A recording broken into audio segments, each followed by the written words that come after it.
Guys, how about a hand for Mr. Rowdy Gaines?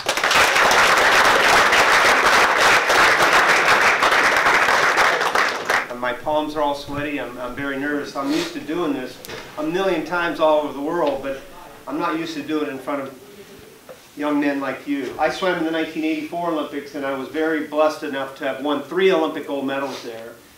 But the key was I was always consistent. I was always consistent in my core beliefs that I really wanted to become an Olympian. So one of the words that I tried to live by, that Coach just talked about, was dedication.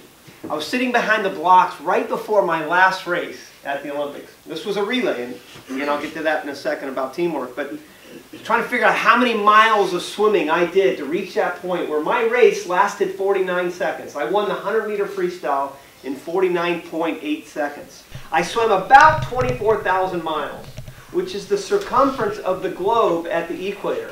So I literally, not literally, but figuratively, I swam around the world in that 8 years that I trained. For the true champions are the ones that can live through the valleys, right? The valleys are what really defines you. At least it was for me. And I'll give you an example for me. In 1980, I went to the swimming, and I'll never forget it because it was the first time I'd ever broken a world record. And to break a world record is pretty cool.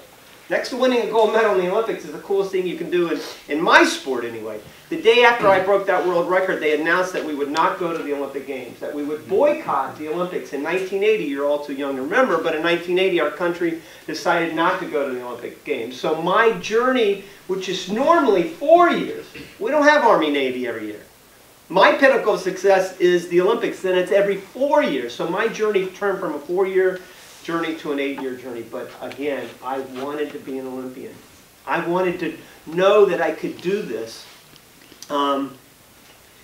And when you think about what happened when I got up on the blocks, I might not have been the best swimmer to swim in that race. But I knew that I wanted it. I knew I deserved it that day. Because I worked harder than anybody else in that field.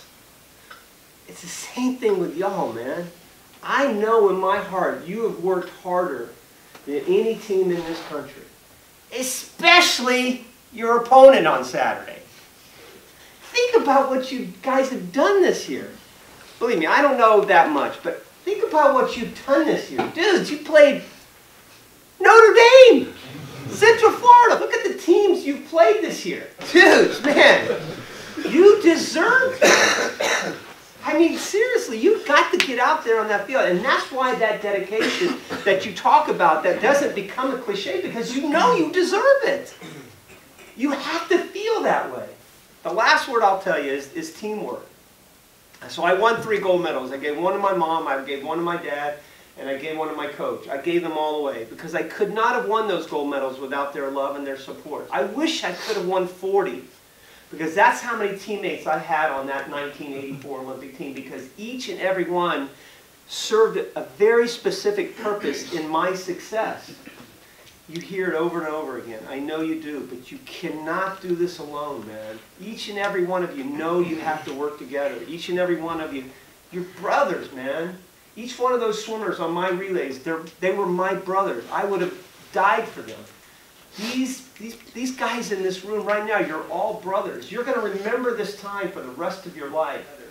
And last but not least, I wanted to show you one of my gold medals. So it's pretty cool. If you've never seen a gold medal, it's pretty cool. So I want to pass it around, because everybody that tells me they touched it, it brings them good luck.